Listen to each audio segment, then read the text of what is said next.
Bye-bye. You might be on the video? Oh, no, I'm sorry. All right.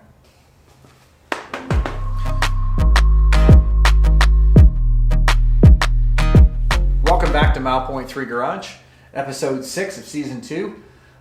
Just got the hood fit, and I'm going to call these gaps good. The gaps measure the same on each side of the hood now. And there is a slight gap between the hood and the window frame because there's 3 shims in there. My assumption is I've loosened the bolts in the cab to the body, and I imagine that if I move the body in one direction or the other, that I'm going to be able to close that gap down even more if I decide to do that. I don't think I'm going to do it right now. I think I have all the evidence that I need to be able to know that I can weld in these panels and I'm going to be okay. So the next step is then to once again take everything off of here so I can weld in the panels.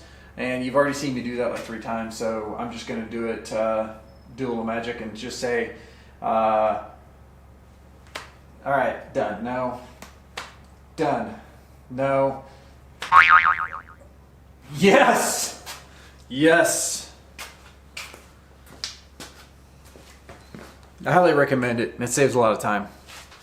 All right, now we have gotten ourselves to the point where we can start welding on something finally. And this probably took close to about 3 hours to just get one side completely lined up, top hole, all the wheel wells and everything that are in here.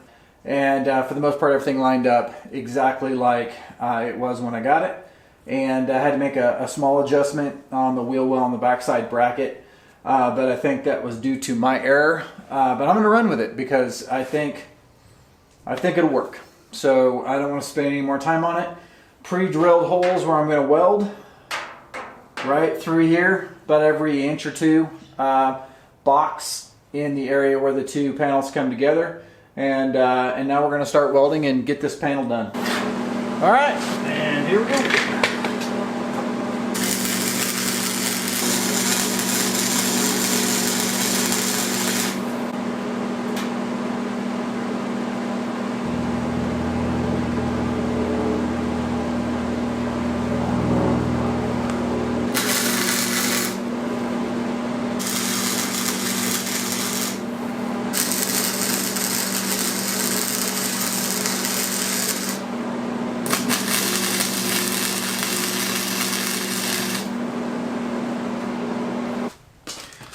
Panel 1 making some progress. All the welds are completely done. So we're going to move then now to the other side, finish that up, and then we're going to have our front clip welded and ready to go. So I'll show you a close-up of my welds so that you can pick on me. Alright, so there you are. Have at it, guys.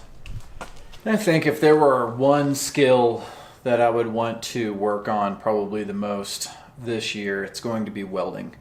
And the first thing I'm going to do is buy a new welder, and then play with you know, all sorts of welding techniques to try to get my welding to something more than just doing spot welds. I think that's my wish for this year.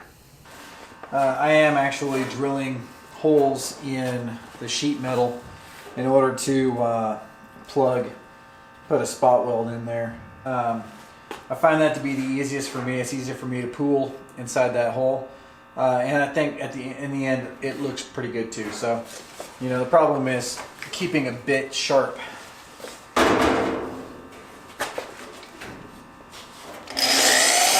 Well, out of welding wire, so now I got to make a run to Harbor Freight to go get some more welding wire.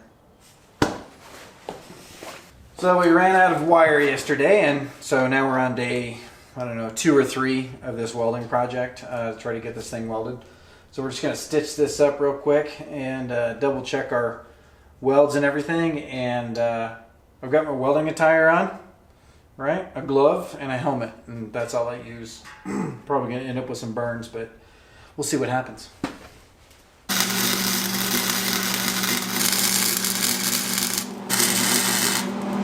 when you're trying to get the welds in the area where the two panels come together and you're not smart enough to tech screw it, like I am not smart enough to tech screw it, I like to use good old-fashioned clamps and blocks.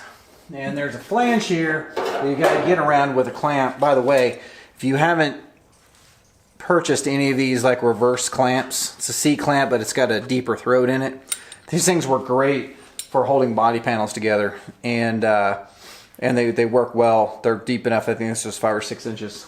And then you know, a piece of 1x1 on the back side to hold it, or maybe that's 2x2 or 1.5 by 1.5. And then obviously everyone's got a piece of snow ski that's been cut into a block to use. So just grab one of those out of your garage and use that. And if you don't have one, let me know and I'll send you one. And then block it out, and then I can get these bottom two here nice and tight so I can get a good weld on it.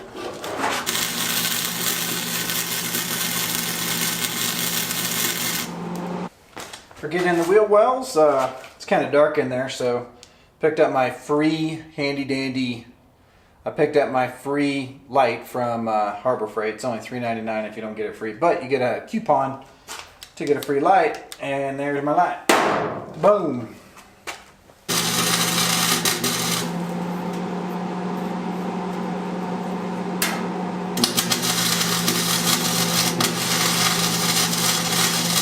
All right, so fast forward day 3 or day 4, one of those. Most of those are partial days. Welding in the front clip on this Bronco. I've finished, I believe, all the welding, but every time I think I finish the welding, I find one of the spot weld holes that I drilled that I didn't weld. So as I'm grinding it, I don't really need to grind most of these welds. But it cleans it up a little bit. It also helps me kind of second check that I did weld enough and that I welded thoroughly and that I didn't miss anything. And then this will be done, and then we will move to the rear of the Bronco, where I still have 1/4 to put in, both tail light housing sheet metal pieces, and then I have to play with the tailgate with a little bit to get it to open and close correctly, so that will be the next thing. And then the triangular B-pillar braces will need to be welded in. And then, I don't know, but I've got all the sheet metal that's still left in this Bronco in one spot, and so I'll check all that down. Now, my goal, and I'm just going to say my goal, is that I took off some time at the end of April, and my goal is to be able to put the body in primer. Now, I'm just saying that out loud. I've said that before on the Bronco to be named later, and as you can see, it is still in raw metal. So, but the whole reason why I started this YouTube channel and the whole reason why I continue to make these videos is to try to continually hold myself accountable to get these projects done. So, new Bronco, new life, new invigoration, new motivation. I'm going to try to have this Bronco in primer by the end of April. So I gotta hustle. I gotta hustle fast. So I'm gonna hit these spot welds, and then I'm gonna move on.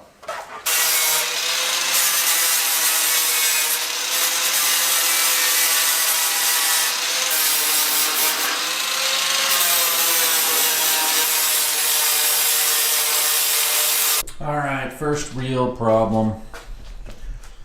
So take a look at that and tell me what the problem is. I'll give you 3 seconds to figure it out.